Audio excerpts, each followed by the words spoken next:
السلام عليكم. مع فيديو جديد عن أنواع سروال الجزيري في الجزائر. راح نشوف خاصة اليوم السروال النسائي. أولا راح نحكي على السروال المدور أو ما يعرف في الجزائر بسروال القعدة، بحكم أنه يساعد النساء في الجلوس أثناء قعدتهم مع بعض شرب الشاي أو القهوة. من خصائص هذا السروال أنه يكون منفوخ وواسع، يعني مستف، لهذا يسمى كذلك بسروال التستيفة. يصل طوله إلى الكاحل، بالإضافة إلى الخيط المطاطي الذي يوجد في كل الجهتين والذي يوحي على أنه مرفوع إلى الأعلى. يلبس سروال مدور مع كل من الكراكو الجزائري، الغيلة الجزائرية وحتى الفريمة الجزائرية.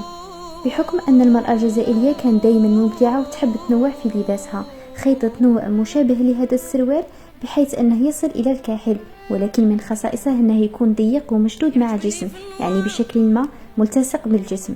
يسمى هذا السروال بسروال الشلقة، بحكم أن فيه شلقة من كل جهتين، أي أنه مشقوق من الجهتين.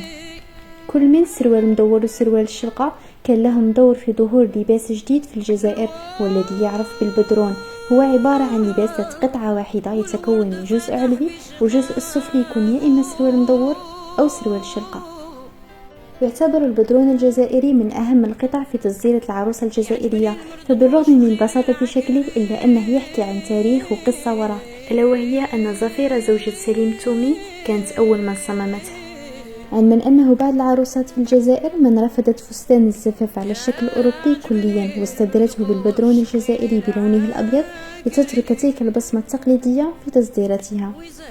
وبحكم أن كل من سروال الشلقة وسروال القعدة وحتى البدرون الجزائري كان رمز لأناقة المرأة العاصمية، عدة كتاب فرنسيين أشاروا إليه في كتبهم، بالإضافة إلى المصمم الفرنسي بول بوغي الذي اتخذ سروال الشلقة وحتى البدرون الجزائري كمصدر إلهام له، بحيث تم خياطة 3 قطع بعد مغادرته من الجزائر. وفي وقتنا الحالي العديد من المصممين الجزائريين قاموا بإيصال كل من سروال الشلقة والقعدة وحتى البدرون الجزائري إلى عالمية، وذلك من خلال إعطائهم لمسة عصرية وجعلهم كلباس يومي أو خارجي.